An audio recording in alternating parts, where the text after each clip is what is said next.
Everything was just so sudden, not even a warning. Internally, you could notice that there were certain workflows that were moving from a human-led process to a more algorithm-led one. The writing was on the wall. I was about to go home that day, and then I got an email suddenly saying like your position is impacted due to the reorganization. I couldn't help feeling shock and stress, and also like didn't really know what should I do next. It was a very intense sadness. I don't think I'll ever forget that moment. My boss did not explicitly say that your role is redundant, we're gonna take over by AI, but I knew we were moving in that direction. I felt very redundant. About 3,800 workers retrenched in the first quarter of this year, the highest in 4 quarters. Professionals were the hardest hit, higher than any other worker groups. There is no publicly available data showing how many of those retrenchments are directly linked to artificial intelligence. But here's what we've been seeing in our news feeds for a while. Jobs slashed as companies in Singapore and beyond continue the AI push. Now in Singapore, the conversation now centers on what the labour union is calling for, an AI transition with no jobless growth. The idea is that jobs won't be replaced but redesigned with AI. How realistic is this, and how prepared are you for an AI-powered future?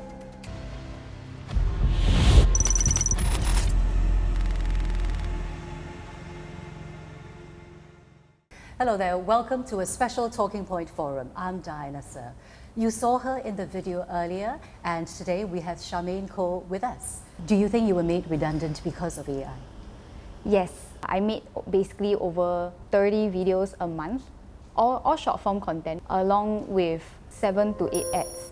To be very honest, my boss had saw the efficiency of it as we came to that point where we didn't have to go out so much on shoots, making a lot of content creation and managing other people.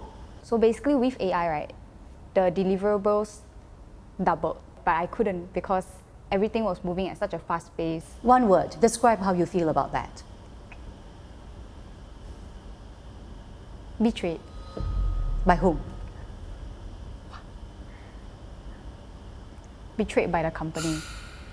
But of course, logically speaking, I understand the business side of things. Let's now take a closer look at the report by the Ministry of Manpower. This is the first ever report on AI adoption among firms in Singapore, featuring over 2,500 companies. Only about 6% of firms that adopted AI reported reducing headcount because of it. The majority reported no reduction in headcount attributable to AI. Are there employers out there who are using the adoption of AI as a reason or as an excuse to fire people? David? Absolutely yes. I mean, let's just be very transparent about it. We need to break down this whole AI dimension into the categories of what actually is happening on the ground.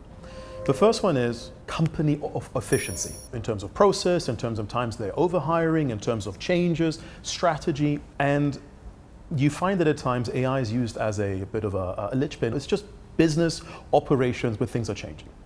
The second one is whereby there's a shift of investments. So, for example, letting go of certain people because they're hiring others. And then the final one, it's about helping generate things that previously we've been done. So the nature of job is changing. So once you kind of break it down, you're finding that these three things have different impacts and different consequences. So it's not that straightforward. So in unionized companies, we actually have very, very intimate discussions, particularly in companies and sectors, really going full steam ahead in AI. To tell them, basically to cut costs to save jobs, not cut jobs to save costs. And more importantly, to bring the workers up to speed. Now, David, the adoption of AI across the economy will only accelerate. Is this 6% only the tip of the iceberg? Well, it's a tip of the iceberg if we don't approach it with a human-centric approach. If it's a matter of changing of investment, okay, are we training the people to those particular new jobs? How do we make sure we have a pathway from juniors to seniors? For example, as an AI profession, I have learned to embed HR as part of the teams that are involved in overseeing this type of transformation. In long and short, if we don't think about it with the context and how it's being applied, What you're going to find is the seesaw, potentially an increase, and then as happened with some companies, they realize maybe we overdid it, they're going to start hiring in bulk again. Are companies doing enough to help workers with this transition? Shirley? I don't think that companies are doing enough to help the employees with the transition. Let me explain what that means. I don't think they're clear enough with the direction that they're heading. What are we going to do more of? In which areas are we actually going to grow? In which areas are we going to shrink?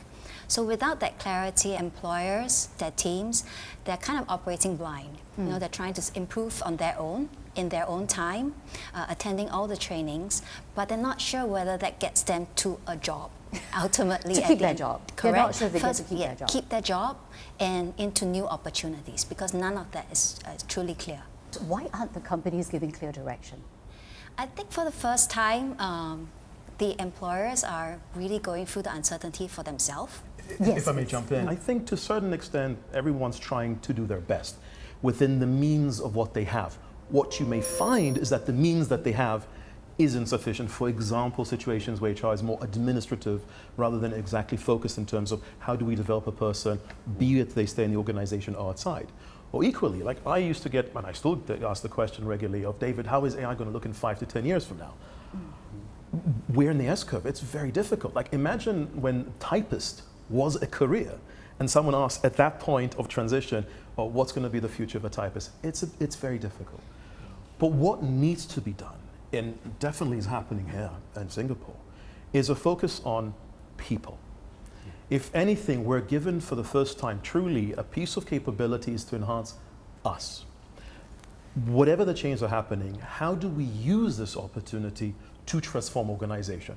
With all the traditional efficiencies and cost cutting, but it's about people. So this is new to me because everybody is thinking of AI as tech, is about the tech. So the people will come second, but what you are saying is that it has to be spearheaded by people. I think to add to David's point around what companies can actually do extra in making this clear, it's in terms of sequencing and in terms of pace. Don't skip the necessary steps and pace yourself, knowing that it's not going to be someone attending training and then the next day they're proficient and competent. It's going to take time for the individuals as well as for the managers and the leaders. Okay, we looked earlier at Singapore's numbers from MOM, and the data doesn't point to widespread AI layoffs. But let's take a look at the US now. In the US, where AI adoption is far more advanced, AI has been the leading reason for job cuts. From January to May this year, AI has been cited in 87,714 cuts. That's a fifth of all layoffs. That's already more than the whole of previous years. So, David, what will it take? Is this the inevitable direction that Singapore will be heading towards? So I call myself pragmatically optimistic, and I don't think so. But the picture, in my view, is only half of what's happening. We talk about layoffs. We don't talk about the jobs being created. New things are being put in place. So I really do believe that given how we're approaching it, it's not going to be all that gloom. I think there are a few things in our Singapore labour market. Firstly, we have a very tight labour market. I mean, compared to the US. So that's, well, in a way helpful that we have intentionally, from a policy level, tried to keep it tight. And therefore, I think companies are also mindful that it's not easy to hire when if they, you know, after implementing and using generative AI. Recently, the past couple of weeks, there were reports of companies, you know, that have now made a U-turn. They laid off people and now they are hiring more people because they realize they need people with the competencies, the skills, the product knowledge, and the domain expertise. In his 2025 National Day rally speech, Prime Minister Lawrence Wong said that, and I quote, "Ultimately, our economic strategy is about jobs, jobs, and jobs. That is our #1 priority." But recently, the Economic Strategy Review Committee released their final report, the latest blueprint to grow the country's economy. And they say we should not hold back on the deployment of AI and automation to preserve existing jobs. This will erode our competitiveness and ultimately weaken opportunities for our firms and workers. It sounds like a gargantuan task. You will need to accelerate and advance the adoption of AI, but at the same time, you want to preserve every single job. Yeah, not easy. So I think important. I also realize that you know, on the ground, as workers are better informed, better communicated, better guided, better trained, they can adapt to some of these challenges much better, and we can redesign, redeploy, at the same time also, make sure no one's left behind. Okay, Charmaine, we've heard quite a bit. The fact that the picture is more nuanced, there are reasons, and it's not just AI to blame. What does all this mean to you? Does it matter? Because I am on the ground and I'm the one that got laid off, right? I just generally feel that it's something that is constantly happening. So when I got retrenched, I also realized that a lot of other individuals of either my age or a little bit older also got retrenched. So in a sense, even if the union says they're taking effort to actually help, I think there's only so much they can do, and a lot of the companies would really put business first over people. Okay, so she is saying that businesses, at the end of the day, bottom line, businesses may put profit first rather than people. When people say AI first, what exactly do they mean? They don't mean to put AI before people. Because I was thinking, who on earth would publicly say that? They don't think so much sometimes. I would say most leaders do suffer from a slip of tongue. And if they don't consciously correct it, and they don't consciously say that actually people matter, and we've said people first, let's stop using the narrative of AI first. I think that would be a lot calmer for the people. Don't come up with new buzzwords. Oh, yeah. If you're genuinely people first, just stick with that. David? Yeah, no, hearing a lot of these things actually makes me really sad, because I truly love my profession, which is AI, and I do it again to impact, to support, to drive. So what should have been meant by AI first in terms of saying, how do we support and drive people through capabilities of AI, I think got hijacked. We need to flip it. We need to acknowledge it and need to flip it. It's about people first agenda. The redesigning of jobs should be, how can we help you be more, do more, explore more? And to me, any employer, any person that can realize their untapped potential, they will achieve profitability. So yeah, that's the direction we should take. And AI should augment and not replace. I think that's the key line that could go out. If I would give one piece of advice to any leader out there, who, whether they have the title of AI or not have the title of AI, it's about you, it's about your organization, it's about your employees. However much we rely and we use and we leverage on technology in all of its colors today and the ones that will come in the future, this is not a technology-led agenda.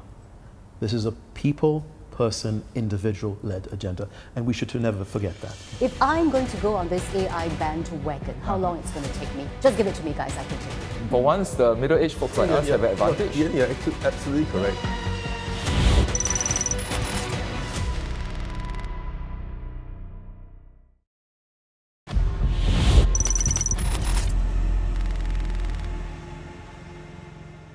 PricewaterhouseCoopers analysed 1.6 million Singapore job postings last year. There were 30,000 more job postings requiring AI skills in Singapore in 2025 compared to the previous year. Most of these roles were for AI users across different sectors, defined as those requiring skills like AI literacy, prompt engineering, data analytics, and machine learning algorithms. So speaking of AI, I am an AI noob.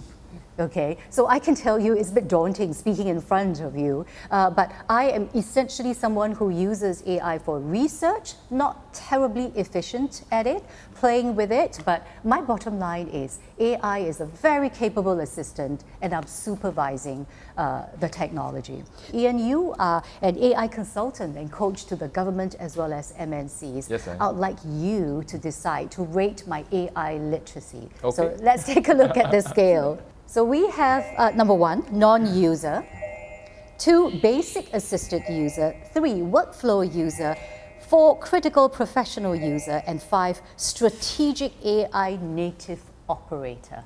So on the scale of 5, what rating would you give me? Well, you said you use AI for some research, right? And you're using it to assist you in your work. So I think you're somewhere around 2 to 3. So to go beyond that, you will have to learn how to start automating your work, creating simple solutions, right? And let it run on its own to help you free up more time. I see. Okay. It's already sounding difficult. 2.5, that's like barely pass, right? Fail. It's okay. We're all at the starting point, so you're probably ahead of most people. There's a good segment of the population, right, which is at the non-user level and still haven't gotten started. So I would say... I'm very Singaporean. I must get A star. I will work harder. Okay. Now, I want to... What would you pack Singaporean workers? Okay.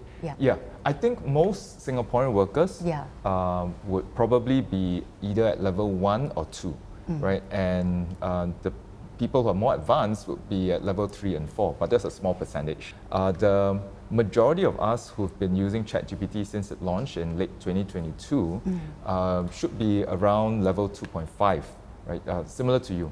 I think this is where they have gotten accustomed to using AI for augmenting their work. It's just that maybe they haven't been shown how to automate their work, right? So that's when we go into the higher levels. And when you are a leader, you are managing a company, after you learn how to automate your work and help your team do it, you can orchestrate their work. So that would be, I would say, between number 4 and 5 when you are a strategic AI native operator. But I would say here, I would add the word leader. You're leading people in how to use AI. So I have to say that listening to Ian, it makes the whole idea of AI as a technology less daunting to me, because I'm not expected to, I don't think I'll be thrown into the deep end. Oh, now you are AI certified, but rather I can take progressive steps and move through the ranks, so to speak. Yes. Now, I also want to share that this scale was taken from ChatGPT because my sneaky colleagues fed the question into ChatGPT. It came up with this one, and ChatGPT gave me a score of 2.5. Wow. Okay, now, I want to move on to the idea of being AI literate.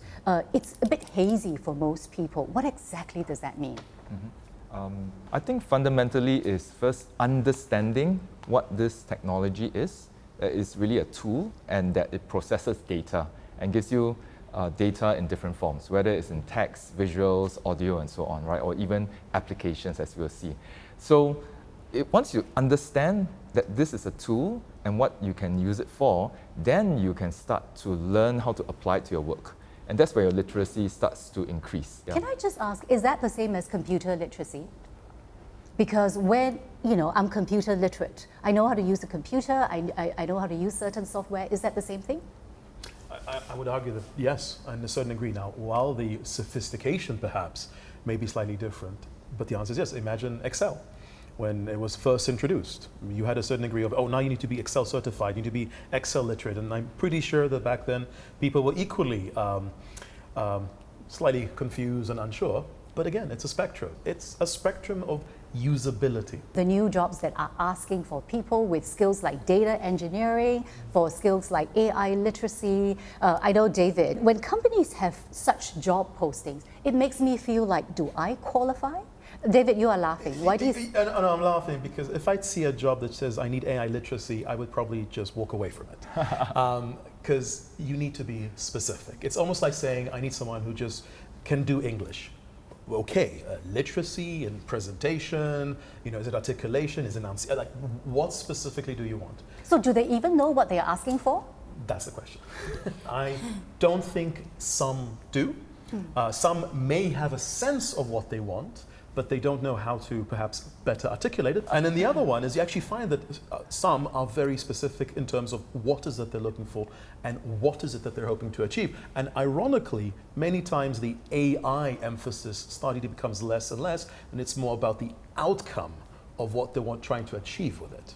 Okay, what about AI fluency? What does AI, Patrick? I think AI fluency varies across different trades, sectors, industries. If you are in a very tech sector, fluency may mean very critical, deep skills in tech. But however, fluency maybe perhaps in the office environment may mean very, very different things. Yes, basic literacy, AI literacy is something we are hoping to achieve in the next couple of years with AI Ready SG, which the labour movement has been pushing. And nationally, we're on this big drive. And recently, the financial sector, we're wanting to train everyone, 100,000 in fact, in the next 3 years with basic literacy skills. But I think the next step is fluency. So what does fluency means for me? I think this is something which is a bit perplexing to most people because there's so many tools, right? But let's, I think, start first with how good are you at your job, your domain expertise. Let's start there, right? So when you're good at your job, you kind of know what tools you want to use. So if, let's say I'm a chef, right? And if I'm very good at cooking fried rice, I'll use a different set of kitchen tools versus, say, I'm baking a cake, where I'll use an oven and everything instead of a wok, right? So I'll pick the right tool for my the outcome that I want. So in the case of AI, if I were, say, I'm only dealing with words, I don't need to create AI videos, right? That's not my job scope, right? And so I need to know which AI tools are very good with processing of text. And if I'm in the video production field, I need to know how to create better videos, and maybe I'm not so focused on script writing, right, for that particular job role. So this AI fluency is first understanding yourself, your job, what is important in your job, and then knowing the range, just a few tools out there which are good for your particular type of work. So you're fluent in the tools that you choose, and then you can get the output that you want. I want to talk about the timeline. I'll use two examples. Someone like Charmaine, who is in her 20s, is there a timeline where we say that she can be AI fluent? So someone in her 20s, assuming she has all the domain knowledge that Ian is speaking of, and is showed the ropes, I would say that in order for her to get AI literate, within 2 months, she's probably pretty confident already. Okay. Because she's working within her own domain, her own processes. And if she really wants to go like a step further to say building her own workflows, if you do have capable team members like who are already AI fluent to show her the steps of setting up a project, to set up the workflow with samples, it's another 2 months. And then off the back of it, she needs to get comfortable with checking the outputs of her workflow, so another 2 months. So that's like 6 months. That's 6 months. That's pretty fast. Yeah. And you just gave me the idea that maybe we need AI buddies at the workplace. Yes, you do. Right? We need AI buddies in the workplace. Okay, let's go to the harder question. For someone like me, who is double Charmaine's age, if I'm going to go on this AI bandwagon, how long it's going to take me? Just give it to me, guys. I can take it. Maybe 3 months. Why? Why so fast? Because your domain expertise spans many years, right? I shouldn't say the number of years. So the thing here is, the funny thing middle-aged people don't realize is that because you have all this experience and you have many skills amassed over time, and now when you're presented with new tools, and if you know that, okay, I can do these certain things with these new tools, you would actually learn how to use these tools a lot faster than a young person. And so this is, maybe you could call it reverse ageism, right? For once, the middle-aged folks like us have an advantage. Yeah, you're absolutely correct. That's why we are trying to reassure the older workers as well as those who are mid-career workers, mature workers, because of the very fact they have domain expertise. They will be able to ask the right questions, find the blind spots much more faster than someone who's really new to the trade. We're dealing with a slight nuance, if I may, on a technology where it's not just a tool to use, let's say a mouse. There is suddenly a dimension of converse, of dialogue, discourse, so in some cases, in my case, arguments. It is how you frame the question, how you frame the objective. If you would ask me, David, what would be the most critical thing you would want to train or teach someone when it comes to this particular space? It will not be coding, it won't be development, it won't be the general bit of AI. It would be literally critical thinking in terms of how do you phrase a question. The biggest challenge that I face when I help organizations, individuals, and I'm sure you face the same, is helping that domain expert take that knowledge in the haze and phrase it and frame it. I want to read you a quote from a Facebook post by former MP Amrin Amin in the wake of the recent layoffs. And he wrote, "The mid-career operations manager who loses a job cannot simply retrain as an AI engineer on demand. Not everyone has the savings, the aptitude, time, or opportunity to reinvent themselves. Many workers are already balancing jobs, children, aging parents, and rising costs. Retraining sounds good in a speech, living through it is another matter." Ian, you are nodding. What are your thoughts? Yes, and this is a reality, right? And we should not deny it. And this is where employers, more than ever, need to give space to their staff, their workers, to have time to get used to the technology and to learn. So like a company that organizes a 1 or 2 day training is sacrificing operational time to do training. But then after that, they run into the next problem, which is after the workshop, the training workshop, do the staff deploy what they have learned? And so the forward-looking bosses also help them with how they're trying to implement AI in their workflow. So it's about carving out time. Ian's point is that employers must give time to workers. But in relation to SMEs, what kind of challenge do you have? It's an operational challenge because SMEs, they're a very small workforce. One person is doing a number of jobs, and there's really no time or space to carve out to do some of this learning. That's why we have been introducing blended learning and maybe online, on the job, on the go kind of learning, so that they do it piecemeal. I think this is possible. So I think increasingly we need to be more creative in bring people up to speed. It's not going to be like a full 3 months, 6 months course or program. It may be just a 3-minute So what video. you're saying is, now, according to the Microsoft 2026 Work Trend Index, 66% of AI users in Singapore say they are producing work they could not have created a year ago. But here is the catch. Only 24% feel there is leadership alignment on AI. Xueling, what does that mean, leadership alignment on AI? Leadership alignment could be thought of as, what are the problems or opportunities that the company as a whole are consistently working towards. I think that's very important. You don't want them going off on different tangents. Then it's on actually what you want to start, stop, and continue. What are the new behaviors, new conversations, new measures of success that you want to make clear as the company embarks on an AI journey? Okay, and that has to be communicated. That has to be properly and in a timely fashion with your internal stakeholders. Because I also feel that you're only as strong as the weakest link. So everyone in the hierarchy, leadership, not just top leadership, but middle management, even supervisors on the ground, everyone has to be aligned on what's at stake, what's in store, what's the in-demand skills, and what they need to do moving forward. Well, and most critically, what is the strategy? Yeah. AI isn't the strategy. AI is a lever that is used to achieve the strategy. What is it? And that's effectively what one would expect from leaders. This is where we're heading to. Is there something more wow that I can ask AI to do? Every 6 months, we see a big leap in capabilities. I could do it now. Right?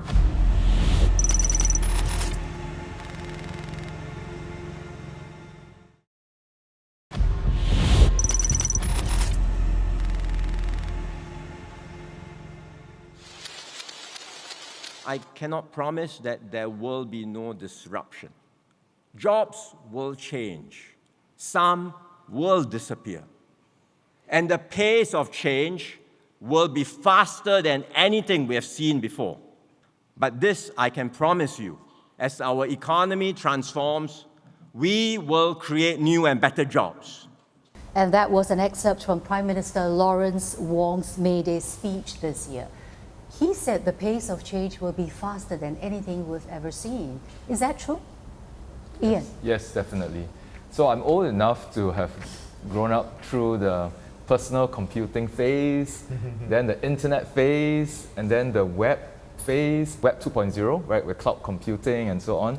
And now this phase is moving so fast, right? It's been slightly nearly 4 years since ChatGPT launched, right? And today we have billions of people using AI.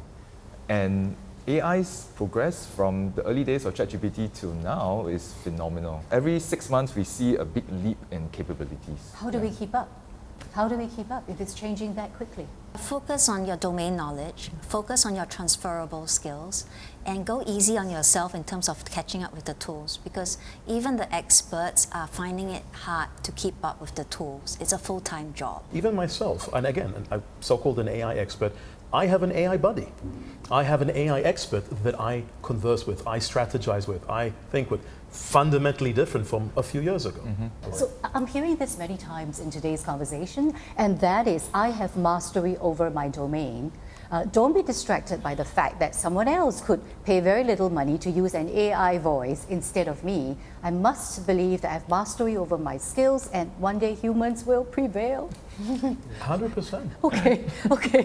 I'm going to have to really believe that. Now, I want to take a look at the study by London School of Economics. And it says that one of the things that's reported is that professionals are using AI, who are using AI rather, are saving an average of 7.5 hours per week.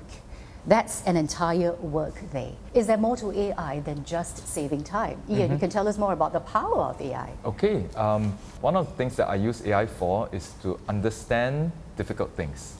I work at NTU and sometimes there are new research papers that come in and may be in new realms of knowledge, right, that I may not be familiar with.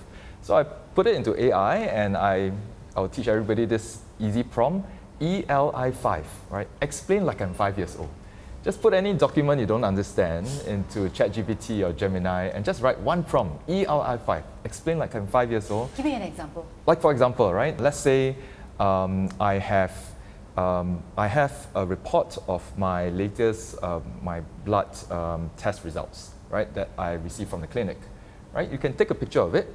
Even though it's all sorts of numbers and things that you may not understand, take a picture of it, put it into ChatGPT, and just write one prompt, ELI5, and it will explain to you as best as it knows how what the blood test readings mean. Right? Okay, so does this prompt work?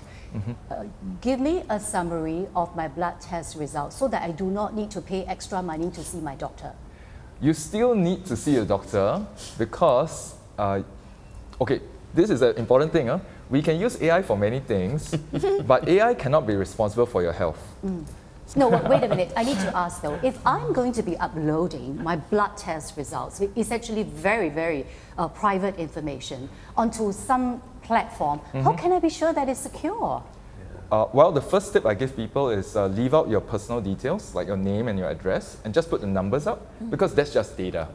Right, and there are billions of people who take a blood test, so you're no different from many people out there. It's not going to be, absolutely correct. It will give you a good opinion, a probable answer of what your blood test results mean. And so that's just like a second opinion. And if you feel that your doctor is not giving you the full picture, or maybe you didn't catch what the doctor said during the consultation, this is where AI comes in very handy. Yeah. On the privacy point, just two more. For the audiences is one is subscription-based versus freemium. Remember, nothing is really free. And the third one is effectively a lot of these providers will have private option, where effectively anything you converse or upload does not get retained and effectively gets destroyed once that instance is. Unlike a scenario whereby you have a history, so you can always go back to a prior conversation. So you do have that comfort that confidentiality is actually being upheld. Okay, so let's see a quick demo, right, of how you could save time and spend more time on the valuable parts of your job instead. So I'm going to open up my computer here, right? And I have here Google Gemini, which is an alternative to using ChatGPT, right? And I think the top 3 AI apps in the world today are ChatGPT, Google Gemini, and Claude. So I use all 3, and I like to use Google Gemini to create software prototypes. So let's say that I have many receipts that I want to convert to an Excel file. So I purchased products, or I have invoices, and I have taken pictures of them, but I don't want to type all the details into an Excel sheet. What is the fastest way that I could save time with this? So I'll make my own AI app.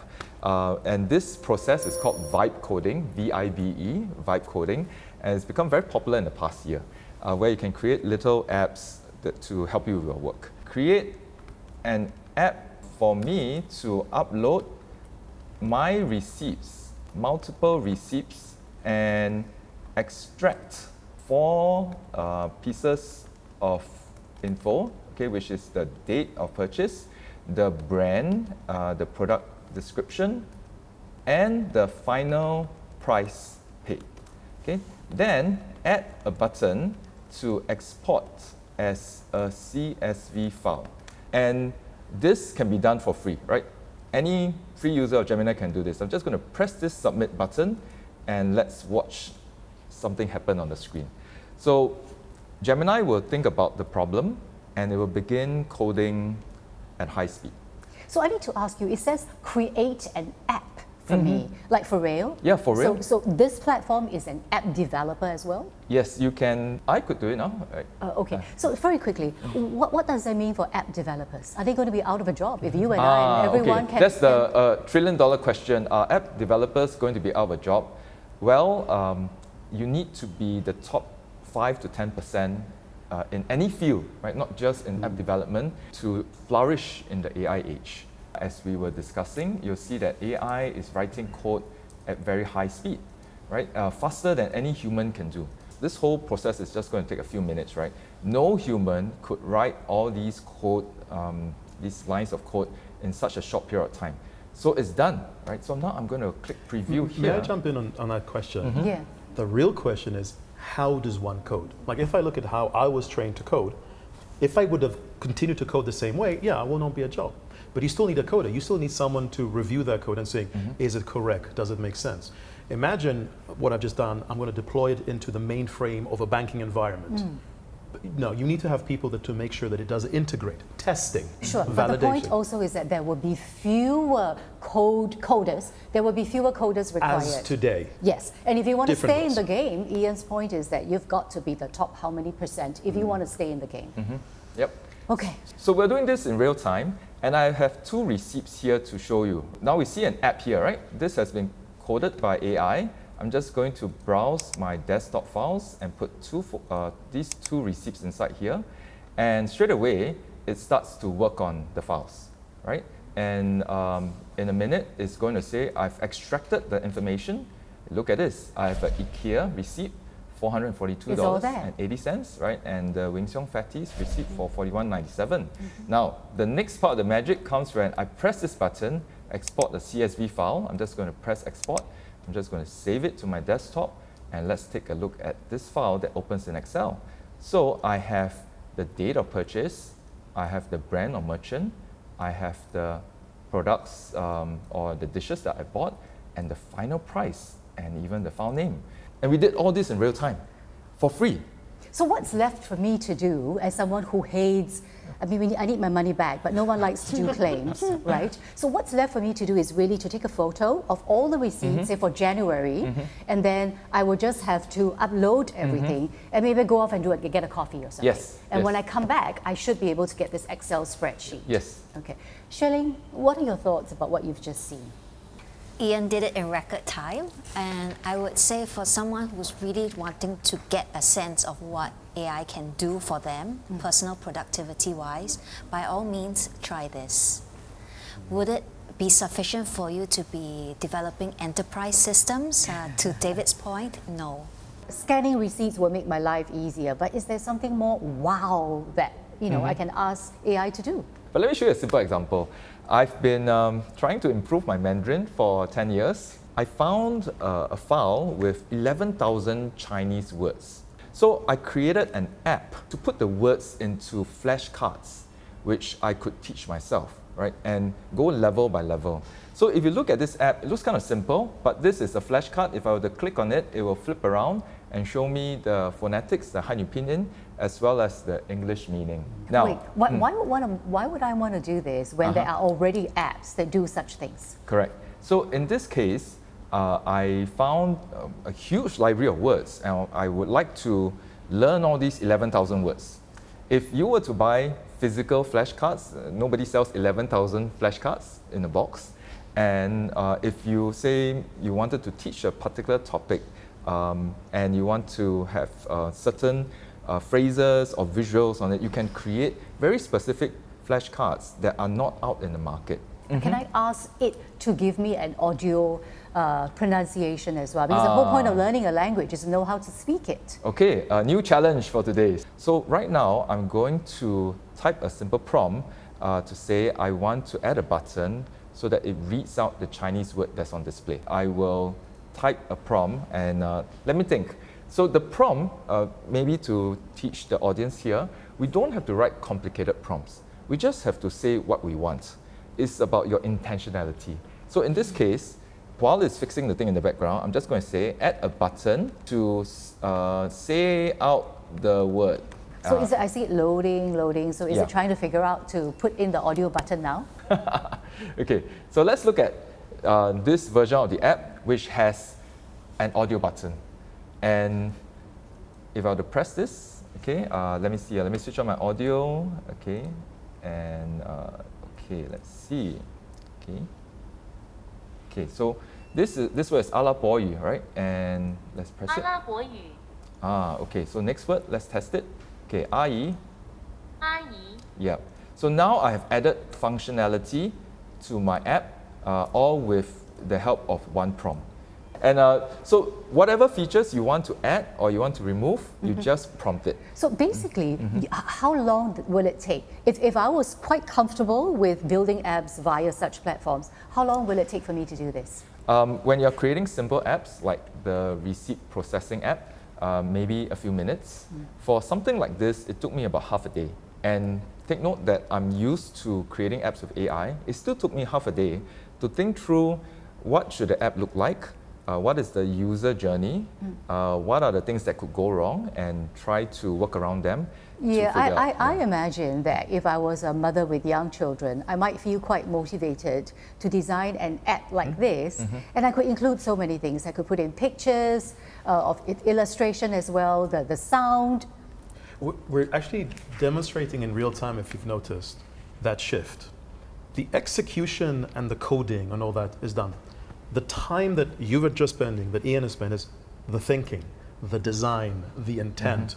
And that's something that perhaps, I would argue previously, maybe we didn't have that much time, because I would have to spend a week or 2 weeks or 3 weeks or a month or a few months to build.